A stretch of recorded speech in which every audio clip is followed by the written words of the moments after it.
बोल हरि हरि हरि बोल। अवधपुरी की गलियन रो, बोली रामलला सरकार की। मैया जयकारा नहीं लगाती है, बाबा लोग लगाते हैं। हम बार बार कहते जयकारा तो सभी को जोर से लगाना है। बोली रामलला सरकार की, बोली जानकी मैया की। श्री हम कथा की ओर बढ़ेंगे। कल आपने राम जी के दिव्य विवाह की कथा को श्रवण किया। गोस्वामी तुलसीदास जी महाराज विवाह की कथा को लिखते हैं और कहते हैं कि इस संसार में चतुर कौन है। कहते जो यहाँ का बनाते बनाते वहां का भी बना ले, वह चतुर है। एक बार क्या हुआ, एक राज्य था, उस राज्य का नियम था कि जब भी राजा 75 वर्ष का हो जाता था, उसकी आयु 75 वर्ष हो जाती थी, तो उसकी सवारी निकाली जाती थी, पालकी में बैठा करके पूरे राज्य में भ्रमण कराते थे। और राज्य के बगल में नदी थी, नदी की उस तरफ जंगल था,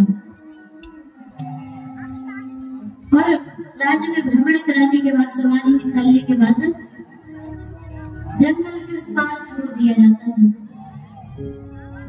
तो जंगल में पहुंचता था, जीव जंतु मारे करके राजा को खा जाते थे। फिर कोई नया राजा आता था। उस राजा का ये नियम था। तो जब भी राजा की सवारी निकलती थी तो राजा रोता हुआ जाता था, क्यों? वो जानता था कि मैं जाऊंगा तो मैं मारा जाऊंगा, जंगल के जीव जंतु मुझे मार करके खा जाएंगे। लेकिन एक बार एक राजा की सवारी निकली तो वो हंसते हुए जा रहा था। राज्य के लोग कहने लगता है राजा डर के कारण पागल हो गया है, भय के कारण, मरने के भय से। तो हंसता हुआ जा रहा है। मंत्री पूछता है, महाराज आप हंस क्यों रहे हैं? आज तक जितने राजा गए हैं सब रोते हुए गए, लेकिन आप हंसते हुए जा रहे हैं।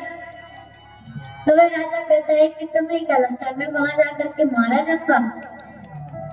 जितना बड़ा महल यहाँ पर है उससे 2 गुना बड़ा महल नदी के उस पार पहले से ही बनवा दिया था।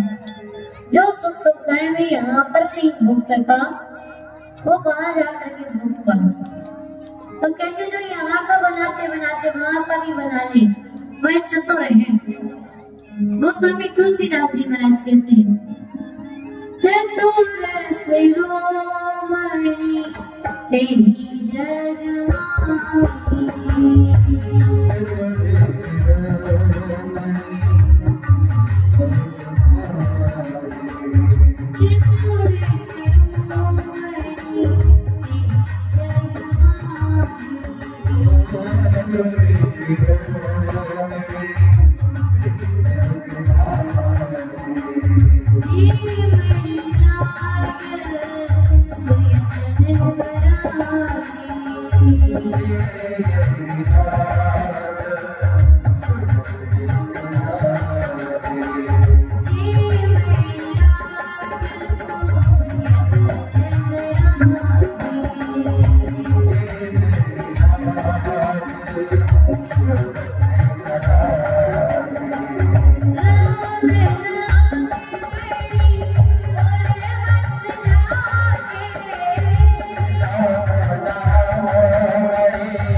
Thank you.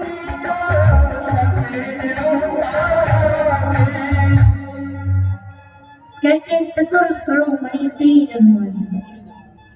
कहते आजकल हर कोई चतुर बनना चाहता है, तो गोस्वामी तुलसीदास जी महाराज कहते चतुर मत बनिए, बनना है तो चतुरों का सिरमौर बनिए, दुनिया का सबसे बड़ा चतुर बनिए। और चतुर शिरोमणि तेरी जगमाई। चतुर शिरोमणि कौन है? जे मणि नाम से यत्न कराई, जो मणि के लिए यत्न करता है। कौन सी मणि? राम नाम मणि और बस जाके, जो राम नाम रूपी मणि के लिए यत्न करता है वह दुनिया का सबसे बड़ा चतुर है। और कहते एक बार ये राम नाम रूपी मणि जिसके हृदय में आकर के विराजमान हो गई, तो कहते राम नाम मणि और बस जाके, तो दुख लवलेश न सपने उतारती। तो दुख उसके जीवन में लेस मात्र भी, लव मात्र भी नहीं आ सकते। कहते जितने समय में ये पलकें झपकती है उस समय को निमेष कहते हैं। और निमेष का 1/3 भाग होता है लव, 1/3 भाग। तो कहते दुख लवलेश न सपने उतारते, लव मात्र भी दुख जीवन में नहीं आएगा। हम ये नहीं कहते कि भाई जीवन आनंदमय हो जाएगा, कष्ट नहीं आएगा। कष्ट आएगा, लेकिन आपके कष्ट की चिंता आपसे पहले राघव सरकार को रहेगी। तो कहते हैं दुनिया का सबसे बड़ा चतुर बनिए और राम नाम रूपी मणि का यत्न करिए। और यत्न करने के बाद गोस्वामी तुलसीदास जी महाराज कहते इस मणि को रखना कहाँ है? तो कहते हैं राम नाम मणि दीप धर, जीवई देहली द्वार, और तुलसी भीतर वाहरे, जो चाहसी उजियार। कहते कहाँ रखना है? राम नाम मणि दीप धर, जीवई देहली द्वार। हमारे पास प्रकाश का एक उपकरण है, कहते दीपक है हमारे पास, और हमें उजाला भीतर बाहर दोनों चाहिए। दोनों तरफ, दोनों जगह अंधेरा है और उजाला दोनों तरफ चाहिए। अगर भीतर रख देंगे तो बाहर अंधेरा हो जाएगा, और बाहर रख देंगे तो भीतर अंधेरा हो जाएगा। तो गोस्वामी तुलसीदास जी महाराज कहते हैं इस राम नाम की दीपक को कहाँ रखना है? जीवई देहली द्वार, देहली पर रखना है, चौखट पर मुख रूपी। तो बाहर बोले तो सामने वाले का भी उद्धार होता रहे और भीतर अंतःकरण पवित्र भी होता रहे। तो कहते हैं मुख रूपी द्वार पर इस राम नाम रूपी मणि को रखना है। गोस्वामी तुलसीदास जी महाराज अयोध्या कांड के प्रारंभ में 3 श्लोक लिखते, इसके पश्चात गुरु की चरण रज वंदना करके अपने मन रूपी दर्पण को साफ करते हैं। कहते हैं श्री गुरु चरण सरोज रज, निज मन मुकुर सुधार, वरना रघुवर विमल जस, जो दायक इस मन रूपी दर्पण को साफ करते हैं, गुरु चरण रज की वंदना करते हैं। देखिए जानते सारा खेल मन का है। अगर हमारा मन निर्मल है तब तो कथा में मन लगेगा, और अगर मन निर्मल नहीं है तब तो घड़ी देखेंगे कब समय पूरा हो भर जाए। तो मन रूपी दर्पण को साफ करते हैं। पहले वंदना कर ही चुके थे, वापस से वंदना करते हैं। क्यों? तुलसीदास जी महाराज को राम जी की कथा नहीं गानी, राम जी के भक्त की कथा गानी। किसकी? भरत जी महाराज की। भगवान की कथा गाना तो कहते सरल है, भगवान के भक्त की कथा गाना बड़ा ही कठिन है। तो अपने मन रूपी दर्पण को साफ करते हैं और कथा का आरंभ करते हैं। कहते हैं जा दिन ते हरि ब्याह घर आए, जब ते राम ब्याह घर आए,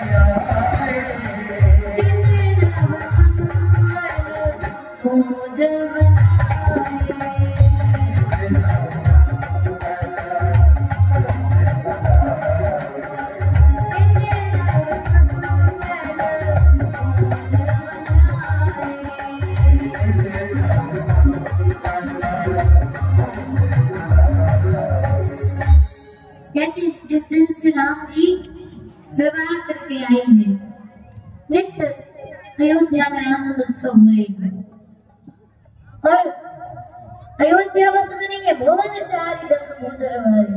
भवन कितने? 4 10 कितने? 14 भवनों में राम जी के विवाह का आनंद हो रहा है। रिद्धि सिद्धि संपत्ति रूपी नदी अयोध्या रूपी समुद्र में आकर के मिल रही है। मुझे उदाहरण बड़ा ही सुंदर है। कहते हैं कि समुद्र में कितनी भी नदी जाकर के मिल जाए, समुद्र में कभी उफान नहीं आता। भले ही नदी में उफान आ जाए, लेकिन आपने कभी सुना है कि समुद्र में उफान आया? तो गोस्वामी तुलसीदास जी महाराज जो संपत्ति है, रिद्धि सिद्धि रूपी संपत्ति, उसे नदी कहते हैं और अयोध्या वासियों को समुद्र कहते हैं। कहते हैं जैसे नदियां कितनी भी समुद्र में चली जाए, समुद्र में कभी उफान नहीं आता, वैसे ही जितनी भी संपत्ति आ रही है अयोध्या वासियों के पास, अयोध्या वासियों के मन में अहंकार अभिमान नहीं आ रहा है। एक शब्द है लालसा, कहते कभी किसी की नहीं बढ़ती। अयोध्या वासियों के मन में नित्य नई लालसा रहती। जब राम जी का अवतार नहीं हुआ था, तब विचार करते थे कि महाराज की कोई एक संतान हो जाए, पुत्र हो जाए। वह लालसा पूरी हुई, फिर नई लालसा प्रकट होती है। चारों भाइयों का हम नामकरण देख लेते, वह भी पूरा होता है। कुंभ संस्कार देख लेते, वह भी लालसा पूरी होती है। नई लालसा मन में आती है, विवाह देख लेते चारों भाइयों का, तो कितना आनंद रहता। वह भी इच्छा पूरी होती, विवाह होता है राम जी का। अब अयोध्या वासियों के मन में एक नई लालसा प्रकट हो रही है। क्या विचार कर रहे हैं? अगर अपने जीवित रहते हुए महाराज राम जी को राजगद्दी पर बिठा दें तो कितना आनंद रहेगा। दिन रात भोले बाबा से निवेदन करते हैं, बाबा ऐसी कृपा करिए कि दशरथ जी महाराज अपने रहते राम जी को राजगद्दी दे दें। दिन रात प्रार्थना कर रहे हैं। अयोध्या वासियों के मन में नहीं लालसा। इधर एक दिन दशरथ जी महाराज अपनी राजसभा में बैठे हुए थे, तो उन्हें ऐसा लगता है कि हमारा जो मुकुट है वह टेढ़ा हो गया है, तो दर्पण मंगवाते हैं और दर्पण के सामने जैसे उन्होंने मुकुट को सम किया तो देखते हैं स्वर्ण समीप भय सुध केसा, कानों के पास के जो केस है ना श्वेत हो गए और वो कानों में प्रवेश करके मानो चीख चीख करके कह रहे हो, महाराज हमने अपना रंग बदल लिया है, आप अपना रंग कब बदलेंगे। चौथे पल में राजा पुत्र को राजगद्दी देकर के जंगल में तप करने के लिए जाता है। आप राम जी को कब राजगद्दी देंगे? और जैसे ही महाराज के मन में ये विचार आया है, तुरंत भाग करके गुरुदेव भगवान के पास जाते हैं। गुरुदेव भगवान से हाथ जोड़ करके कहते हैं, चढ़ो बैठ जाते हैं। कहते हैं गुरुदेव मेरे राम सब प्रकार से लायक हो गए हैं। अब गुरुदेव ने कहा कैसे जाना आपने? बोले देखिए ना, जितना मैं मेरी रानियां, जितना आप राम जी को चाहते हैं उतनी मेरी प्रजा राम जी को चाहती है। जितनी मेरी प्रशंसा लोग करते हैं उतनी ही राम जी की प्रशंसा करते हैं। गुरुदेव ने सुना तो गुरुदेव कहने लगे, महाराज अगर प्रशंसा की बात करें तो राम का जीवन तो ऐसा है महाराज, शत्रु आपकी प्रशंसा नहीं करते, लेकिन राम का व्यवहार ऐसा है कि शत्रु भी राम की प्रशंसा करते हैं। तो महाराज कहने लगते गुरुदेव वही तो कहने के लिए आया हूँ, मेरे नाम सब प्रकार से लायक हो गए हैं और गुरुदेव मैं चाहता हूँ कोई आप अच्छा सा मूर्त देख करके मेरे राम को राजगद्दी पर बैठा दे। कोई अच्छा सा मूर्त निकालिए। वशिष्ठ जी महाराज सुने तो वशिष्ठ जी महाराज त्रिकालदर्शी हैं, जानते हैं ये जो महाराज मूर्त पूछ रहे हैं ये तो 14 वर्ष बाद आने वाला है जब राम जी राजगद्दी पर बैठेंगे। लेकिन मन में विचार करते अगर मेरी बात मान करके महाराज आज की रात्रि ना जाने दें और आज ही राम जी को राजगद्दी पर बैठा दें तो शायद ब्रह्मा की लेखनी मिट जाएगी। तो गुरुदेव महाराज समझाते हैं महाराज आप मूर्त पूछ रहे हैं, आप हमसे मूर्त मत पूछिए। महाराज कहते हैं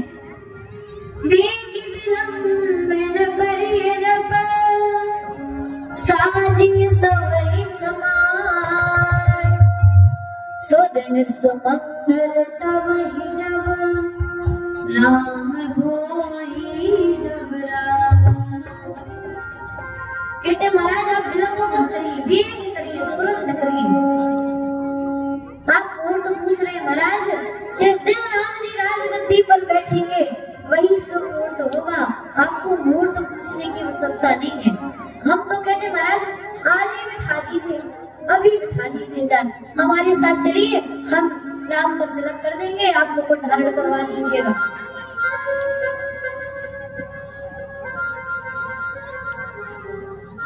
महाराज ने सुना, महाराज कहने लगे गुरुदेव तो ठीक ही कह रहे हैं, लेकिन आज सारी व्यवस्थाएं कर लूंगा, कल सूर्य नारायण को उदय होते राम को राजगद्दी पर बैठाऊंगा।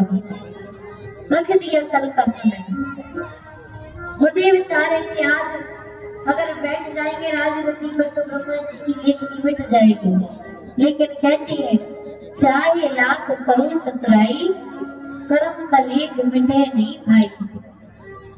रख दिया कल का समय, कल आया है क्या? महाराज के जीवन में भी कल नहीं आया। और आप सभी जानते हैं कि राम जी ने बचपन में एक मैया से वरदान मांग लिया था। एक मैया से राम जी ने बचपन में वरदान मांगा था कि माँ जब पिताजी मेरे लिए राजगद्दी की तैयारी करें तब आप मेरे लिए 14 वर्ष का वनवास मांग लीजिएगा। मैया ने सुना तो मैया कहने लगी राम भरत मुझे माँ नहीं कहेगा, मेरा मुख नहीं देखेगा, मेरे मांग का सिंदूर नहीं बचेगा, लेकिन अगर केकई के समाप्त होने से राम मर्यादा पुरुषोत्तम बनते हैं तो मैं एक बार नहीं हजारों बार अपने आप को समाप्त करने के लिए तैयार हूँ। महाराज घोषणा करवा देते हैं मैं कल राम को राजगद्दी पर बैठाऊंगा। फिर रात्रि होती है, रात्रि जैसी होती है, सरस्वती मैया मंत्रा की बुद्धि फेर करके चली जाती है, केकई मैया की बुद्धि फेर करके चली जाती है, मंत्रा की फेर करके चली जाती है मंत्रा, और केकई मैया के कान भर देती है। केकई मैया को घुमन में जाती है, महाराज को पता चलता है तो महाराज जाते पूछते हैं देवी आप क्यों उदास हैं, क्यों दुखी है, क्या चाहती हैं आप हमसे? तो केकई मैया कहती महाराज आपके पास हमारा एक वरदान उधार पड़ा था, हमने आपसे कहा था कि जब भी हमारी इच्छा होगी तो मांग लेंगे, आज मैं मांगना चाहते हैं। महाराज जी कहते मांगिए देवी, आप जो मांगेंगी हम देंगे। मैया कहती नहीं आप मुकर तो नहीं जाएंगे, पलट तो नहीं जाएंगे। दशरथ जी महाराज कहते हैं कि देवी आपको ऐसा लगता है, अरे रघुवंशियों के तो ये विशेषता है, रघुकुल रीति सदा चली आई, प्राण जाए पर वचन न न जाए और फिर भी आपको भरोसा नहीं है, तो मैं अपने प्रिय राम की सौगंध लेकर के कहता हूँ कि जो मांगेंगे आपने दूंगा। तो मैया कहती है कि महाराज कल आप राम जी को राजगद्दी पर नहीं बैठाएंगे, आप भरत को राज्य दे दीजिए और राम जी के लिए 14 वर्ष के लिए वनवास मांग लेती है कि आप राम जी को 14 वर्ष के लिए वनवास भेज दीजिए। महाराज सुने, महाराज निहाल हो जाते हैं, जोर जोर से रोने लगते हैं, धरा पर गिर पड़ते, कहते अगर राम बन गया तो मैं जीवित नहीं बचूंगा, मैं जीवित नहीं रहूंगा। मैया तनिक और कठोर हो जाती है, कहती है कि अगर राम बन नहीं गया तो आप मरो, राम बन चला जाएगा तो आप मरोगे, लेकिन मैं कहती हूँ, कहती है प्रात होत मुनि वेश धरे जो न राम बन जाए, मोर मरण राउर जस रब समझे मन माय। कहती अगर राम बन जाएगा तो आप मरेंगे, लेकिन मैं कहती हूँ अगर कल प्रातः होते ही राम बन नहीं गया तो मैं प्राणों का त्याग करूंगी और आपको कलंक लगेगा। अगर राम जी बन जाएंगे, आप मारे जाएंगे तो मुझे कलंक लगेगा, और अगर राम जी बन नहीं गए और मैं मरूंगी तो आपको कलंक लगेगा। महाराज मैं तो कलंक लेकर के घर में रह जाऊंगी, मेरा पति कलंक लेकर के बाहर कैसे मुख दिखाएगा, और कलंक का जीवन जीने से अच्छा मृत्यु को गले लगा लेना होता है। महाराज ने सुना, महाराज विचार कर लेते कि ये मुझे जीवित देखना ही नहीं चाहती। पूरी रात राम राम रटते रहते, धरा पर पड़े हुए। ब्रह्म मुहूर्त होता है, सुमंत जी महाराज जाते, पूछते तो कहती मियाँ कहती मैं नहीं जानती क्या बात है, राम को बुला लाइए। जानते राम जी ने अपने जीवन में अभी तक दुख शब्द नहीं सुना था कि दुख नाम का कोई शब्द भी होता है। और पहुंचते मैया के महल में, और आज देखिए इतना बड़ा कष्ट कि पिताजी धरा पर पड़े, मानो ऐसा लग रहा है कि चंद्रमा से किसी ने उसके अमृत को छीन करके निचोड़ करके धरा पर टक दिया हो। एक भी आभूषण नहीं है महाराज के शरीर पर, मैंने वस्त्र पहने हुए हैं, धरा पर पड़े हैं, राम राम रट रहे हैं। माँ से पूछते हैं कि माँ मोई कहूँ मात तात दुख काहे, माँ पिताजी को क्या दुख है, आपको कहने में विलंब होगा, मुझे उसे दूर करने में विलंब नहीं होगा, कहिए क्या कष्ट है पिताजी को। मैया सुनती तो मैया कहती राम तुम्हारे पिता तुम्हारे लिए राज तिलक की तैयारी कर रहे थे, मैंने तुम्हारे लिए 14 वर्ष का वनवास मांग लिया और अपने भरत के लिए राजगद्दी मांग ली। राम जी सुने ना तो राम जी दुखी नहीं हुए, राम जी भीतर भीतर इतने प्रसन्न होते, गदगद हो जाते। जानते हमारी सनातन संस्कृति, हमारा सनातन धर्म इतना सुंदर है कि हम किसी भी स्त्री को माँ कह सकते हैं, मैया कह सकते हैं, माता कह सकते हैं, लेकिन जननी नहीं कह सकते। जननी केवल उसे कहा जाता है जिसने हमें जन्म दिया है। राम की जननी कौशल्या है,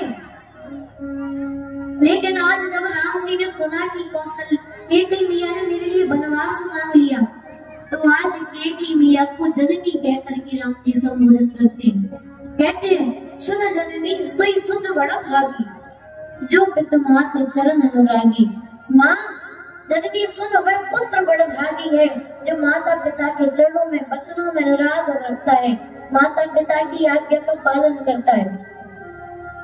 और जो पुत्र अपने व्यवहार से अपने माता पिता को प्रसन्न कर दे, ऐसा पुत्र सुलभ नहीं है, दुर्लभ है। और आज मेरा ऐसा सौभाग्य मुझे अपनी माता पिता की इच्छा पूरी करने का सौभाग्य मिल रहा है, लेकिन इतनी सी बात के लिए इतना बड़ा कष्ट। माँ, मुझसे कोई अपराध हो गया है क्या? मैया कहती, राम, आप अपराध करने की योग्यता नहीं रखते। इधर अचेत अवस्था में महाराज पड़े हुए थे। महाराज राम जी को देखते तो हृदय से लगा लेते, जोर जोर से रोने लगते। किस मुंह से कह दें, जिस पुत्र को राजगद्दी पर बैठा है कि आज वन में भेजने की बात आ रही है। मन ही मन भोले बाबा से प्रार्थना करते हैं। महाराज कहते, महाराज बाबा, आज तक जिस पिता ने आपसे विनती की होगी, यही मांगा होगा कि मेरे पुत्र, मेरी संतान मेरी आज्ञा का पालन करे, लेकिन आज मैं आपसे हाथ जोड़ करके विनती करता हूँ, आप ऐसी कृपा करिए कि मेरी संतान मेरी आज्ञा का पालन ना करे, मेरे राम बन ना जाए। हृदय से लगाए हैं राम जी को, रो रहे हैं। राम जी समझाते हैं, पिताजी इसमें रोने की क्या बात है, 14 वर्ष की तो बात है, यूं गया आप धैर्य धारण करिएगा, मैं 14 वर्ष बाद तुरंत आऊंगा। महाराज दशरथ मना करते हैं कि राम तुम मत जाओ। राम जी नहीं मानते। राम जी उठ करके कौशल्या मैया के पास जाते हैं। कौशल्या मैया को इस बारे में कुछ भी पता नहीं था। मैया देखती राम जी को कहती, लाल तुम आ गए, अभी तुमने स्नान नहीं किया, आओ कुछ मीठा खाओ, उसके पश्चात स्नान कर लेना। राम जी जाकर के मैया की गोद में बैठ जाते हैं और कहती है, बीच में मैया को रोक करके कहती है, माँ, पिताजी ने पूरी रात में आज निर्णय कर लिया। कौशल्या मैया पूछती है, कौन सा निर्णय कर लिया? राम जी कहते मैं बड़ा भाई हूँ ना, इसलिए मुझे बड़ा राजा बनाया पिताजी ने, और भरत छोटा भाई है ना मेरा, इसलिए उसे छोटा राजा बनाया है। कौशल्या मैया कहती, मैं समझ ही नहीं रहा हूँ। राम जी कहते हैं, माँ, जंगल कितना बड़ा होता है, पिताजी ने मुझे जंगल का राजा बनाया। 14 वर्ष के लिए पिताजी ने एक ही मैया को वचन दिया है कि मैं वन में जाऊं, जंगल का राजा बनाए और भरत को अयोध्या का राजा। अब आप कल्पना करिए, हम होते तो क्या करते? राम जी कहते, मुझे जंगल का राजा बनाया। राम जी की मधुर वाणी मैया के हृदय में बाणों की तरह चुभती है। केवल मैया एक ही बात कहती है कि अगर तुम्हारे पिता ने तुम्हें आज्ञा दी है, पिता ने वचन दिया है, तो मैं माँ हूँ, माँ का स्थान पिता से ऊंचा होता है। मैं कह दूंगी कि राम तुम मत जाओ, लेकिन अगर तुम्हारे पिताजी के साथ में तुम्हारी केकई मैया ने भी कह दिया है ना, तो यहाँ पर रुकना मत, तुम वन ही जाना। अगर माता पिता की आज्ञा मान करके चलोगे ना, तो तुम्हारे लिए जंगल ही अयोध्या के समान हो जाएगा। तब तक जानकी मैया आ जाती है। जानकी मैया आ जाती है और वहीं पर बैठ जाती है। कहती, जब जीवन में कष्ट आता है ना, तो सबसे पहले अपनी माँ की याद आती है। जानकी मैया जमीन पर बैठी हुई है। जानकी मैया की कौन माँ है? पृथ्वी मैया। तो अपने पैर के अंगूठे से मैया पृथ्वी को कुरेद रही है, मानो पृथ्वी को कुरेद करके अपनी व्यथा सुना रही है। कह रही है कि माँ, प्रभु बन जा रहे हैं, मेरा जाना भी तय हो गया। क्या जाएगा ये तय नहीं हुआ, लेकिन जाना तय है। क्या जाएगा ये तय नहीं हुआ। अगर राम जी, अगर मेरे प्रभु मुझे ले करके जाएंगे तो मैं जाऊंगी, अगर ले जाने से मना कर दिया तो मेरा प्राण मेरे प्रभु के साथ जाएगा। जाना तय है। कौशल्या मैया जानकी मैया की ओर देखती है तो राम जी से कहती है, राम, ये वो जानकी है जिनको आज तक मैंने दिया की बातें टालने के लिए नहीं कहा है। जब ये चलती है ना तो नीचे पेड़ों के नीचे पुष्पों की पंखुड़ी बिछाई जाती है, इतनी सुकोमल है। अरे कभी की आकृति को देख करके डर जाती है और ये आपके साथ बन जाना चाहती है। क्या आज्ञा है? राम जी जानकी मैया को जंगल का बहुत ही भयंकर दृश्य दिखाते हैं कि जानकी वहां पर कांटे होंगे, पत्थर होंगे, नदियां होंगी, बड़े बड़े झरने होंगे। आप कितनी सुकुमार है जानकी, आप बनने के योग्य नहीं है। मैया केवल एक ही बात कहती है, कहती प्रभु मेरा एक प्रश्न है, मैं बनने के योग्य नहीं हूँ, क्या मेरे नाथ बनने के योग्य है? मैया कहती है एक स्त्री के साथ उसका पूरा परिवार हो, माता पिता भाई बहन सास ससुर सब कोई हो, लेकिन अगर उसका पति उसके साथ में ना हो तो सब ना होने के बराबर होता है। जैसे पानी के बिना नदी का कोई अस्तित्व नहीं होता, प्राण के बिना शरीर का कोई अस्तित्व नहीं होता, कोई मूल नहीं होता, वैसे ही पत्नी का पति के बिना कोई मूल नहीं होता, कोई अस्तित्व नहीं होता। क्या कहे राम जी? आए कहने देते हैं जाने के लिए, तब तक लक्ष्मण भैया हाथ जोड़े आ जाते हैं, विचार करते आ रहे हैं आज प्रभु क्या निर्णय लेंगे, इस दास को अपने साथ में ले जाएंगे। लक्ष्मण भैया पहुंचते ही राम जी के पास है, तुरंत राम जी कहने लगते हैं लक्ष्मण मैं बन जा रहा हूँ, भरत और शत्रुघ्न यहाँ पर है नहीं है, पिताजी अकेले पड़ जाएंगे, तुम यहाँ पर रहना, राजकाज संभालना। लक्ष्मण भैया सुने तो लक्ष्मण भैया कहने लगते हैं कि प्रभु आप मानसरोवर के हंस के ऊपर मद्राचल रखने जा रहे हैं, कौन माता कौन पिता भी यहाँ पर किसी को नहीं जानता। कहते हैं मोरे सवही एक तुम स्वामी,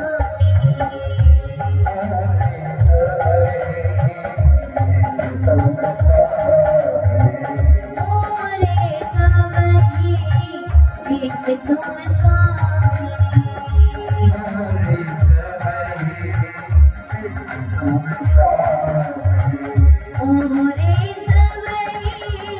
एक तुम स्वामी,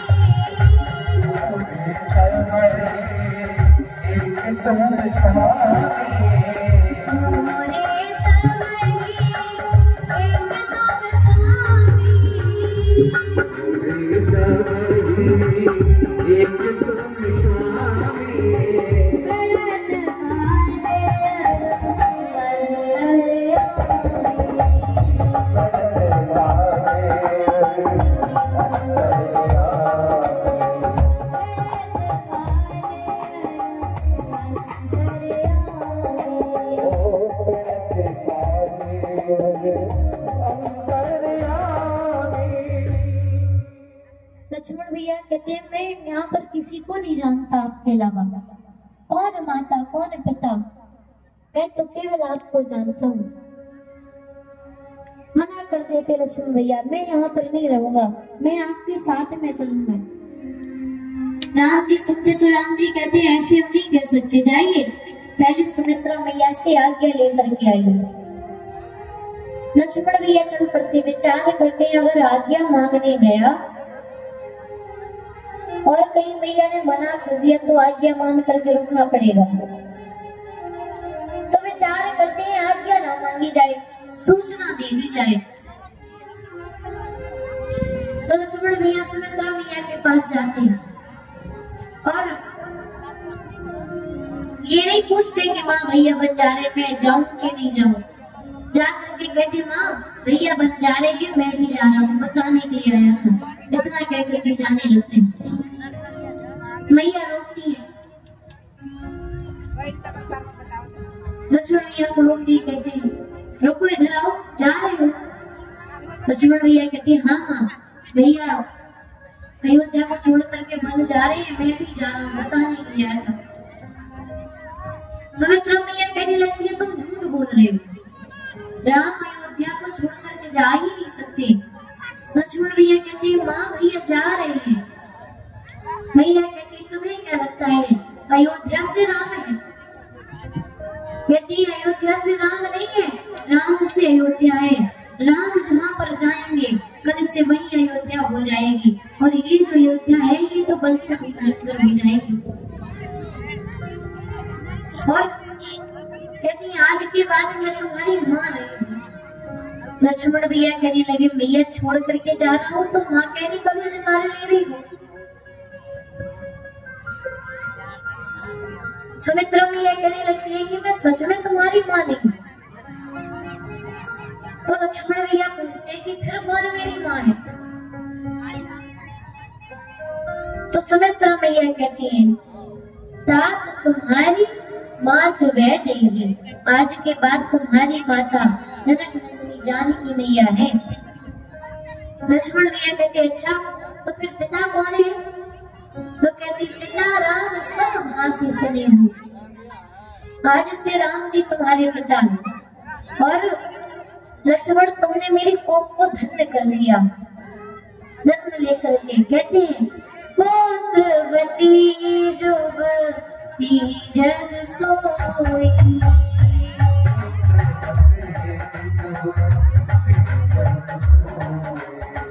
पुत्रवती जुगती जग सोई,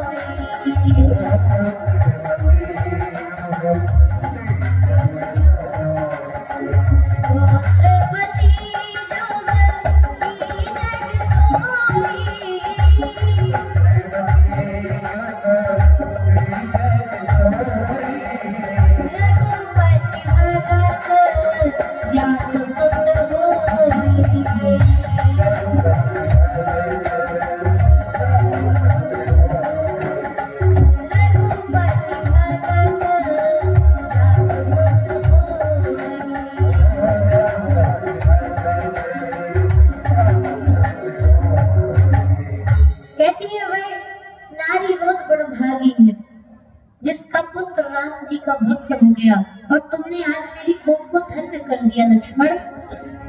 कहते हैं आज के बाद हमें तुम स्वप्न में भी याद नहीं करना, अगर तुम हमें याद करोगे तो व्यवहार में झुक जाओगे। लक्ष्मण भैया विचार करने लगे वही स्वप्न पर तो किसी का बस नहीं है, अगर सो गया तो ये स्वप्न में मुझे याद आ गई भैया ने कहा स्वप्न में भी याद नहीं करना, तो फिर क्या करूंगा? तो लक्ष्मण भैया कहते स्वप्न पर बस नहीं है, निद्रा पर तो बस है। उसी समय लक्ष्मण भैया विचार कर लेते लक्ष्मण आज के बाद तुम्हें 14 वर्ष तक सोना नहीं। मैया को प्रणाम करते लक्ष्मण भैया चल पड़ते। प्रातः होते सूर्य नारायण ऐसे निकलते, मुनि वेश धारण करते राम जी याचकों को ब्राह्मणों को बुलाते हैं, दान देते, दान दे करके संतुष्ट करते। इसके पश्चात गुरुदेव भगवान माताओं को प्रणाम करके चल पड़ते मैया और भैया के साथ में। सुमंत जी महाराज रथ में बैठा करके ले जाने लगते। सुमंत जी महाराज से पहले दशरथ जी महाराज ने कह दिया था कि 4 दिन जंगल में घुमाना, इसके बाद लिवा करके ले आना। अगर राम ना लौट करके आए तो जानकी को ले आना, और अगर दोनों लौट करके नहीं आए तो सुमंत तुम्हारे आने के साथ मेरा प्राण चला जाएगा। राम जी चल पड़ते हैं तो राम जी के पीछे पूरे अयोध्यावासी चल पड़ते हैं। दिन के तीसरे पैर में तमसा नदी के तट पर पहुंचते हैं, लोगों को समझाते हैं, नहीं मानते। और रात्रि में जब सब सो जाते हैं अयोध्यावासी तो राम जी विचार करते हैं अयोध्यावासी मेरे साथ में ऐसे ही चलेंगे तो मैं अपने वचन का निर्वाह कैसे करूंगा। तो ऐसा विचार करके रात्रि में राम जी मैया भैया को साथ में लेते सुमंत जी महाराज को जगाते और रथ के पहिए के चिन्ह मिटा करके वहां से अयोध्या वासियों को सोता हुआ छोड़ करके चले जाते। चलते चलते अगले दिन श्रृंगवीरपुर पहुंचते। श्रृंगवीरपुर के राजा निषाद राज जी महाराज हैं। निषाद राज जी महाराज को पता चलता है कि राम जी आए हैं, तो कहते हैं ये सोदी को है निषाद जब पाई, ये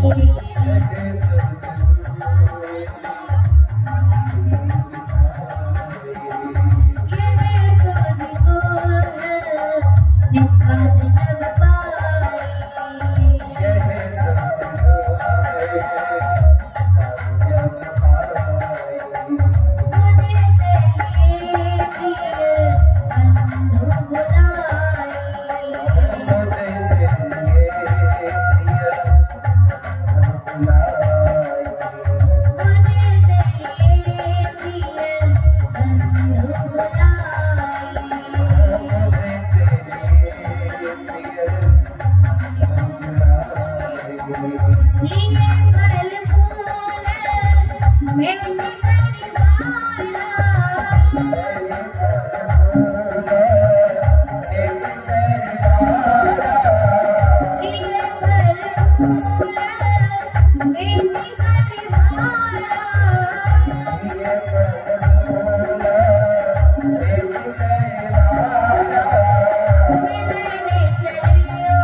जब पता चलता है तो मित्रों को विप्रों को साथ में लेकर के चल पड़ते हैं।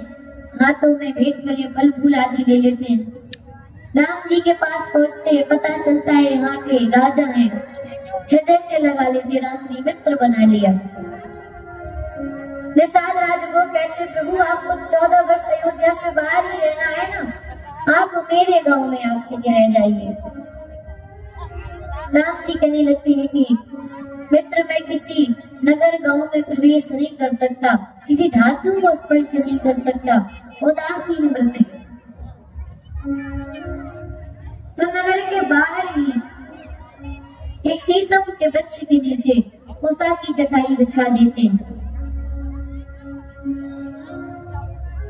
राम जी रात्रि में भोजन आदि करते, इसके पश्चात विश्राम करते हैं। लक्ष्मण भैया दूर जाकर के पहरा देने लगते हैं।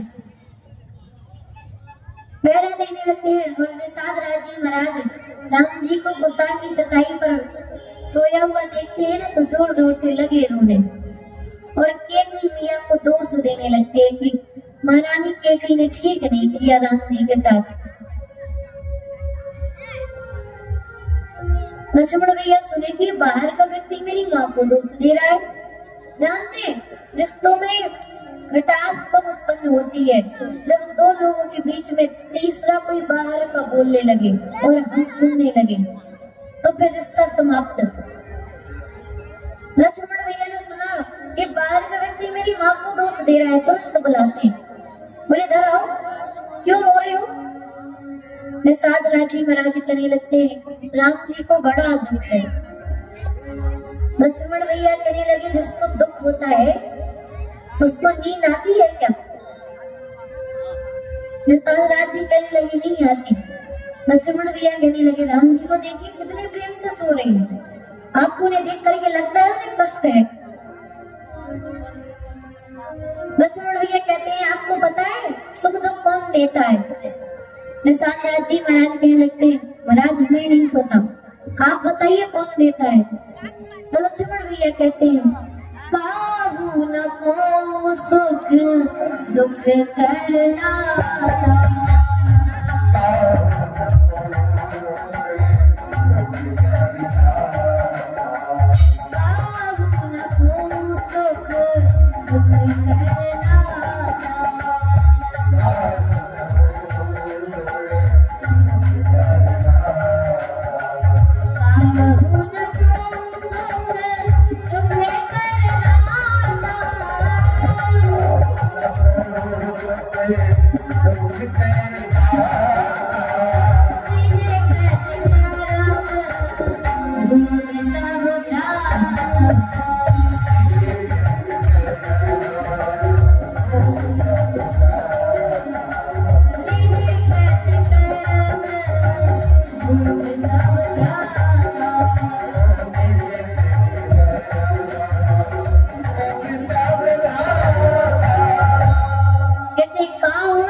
संसार में कोई किसी को सुख दुख नहीं देता, सब अपने कर्मों के अनुसार भोगते हैं। और कहते जीवन में सुख दुख हानि लाभ ये सब अपने कर्मों के कारण होते हैं। और कहते मोह मूल परमार्थ नहीं। निशान राज जी से कहते निशान राज जी आपको पता है संसार में जितने भी लोग हैं सब मोह की रात्रि में सो रहे हैं और स्वप्न देख रहे हैं। हम लोग सोते हैं तो स्वप्न देखते हैं ना, और जब जागते हैं तो याद भी नहीं रहता क्या देखा है। वैसे ही कहते सब सो रहे हैं मोह की रात्रि में और स्वप्न देख रहे हैं। क्या लोगों से आशा लगाना ही स्वप्न देखना है। पुत्र को पढ़ाया लिखाया, बड़ा होकर के बड़ा आदमी बनेगा, बुढ़ापे में हमारी लाठी बनेगा। अरे पढ़ाया लिखाया, बुढ़ापे में लाठी को ढूंढते हुए रह जाओगे, पता नहीं चलेगा। हम ये नहीं कहते हैं, ये अपना कर्म मत करिए, पढ़ाइए, बच्चों को पढ़ाइए लिखाइए, जितना हो सके पढ़ाइए, सामर्थ्य तो विदेश तक भेजिए पढ़ाने के लिए। लेकिन कहते किसी से आशा मत लगाइए। कहते महाराज जागिए, मोह की रात्रि से जागिए, और किसी से आशा लगाना ही स्वप्न है।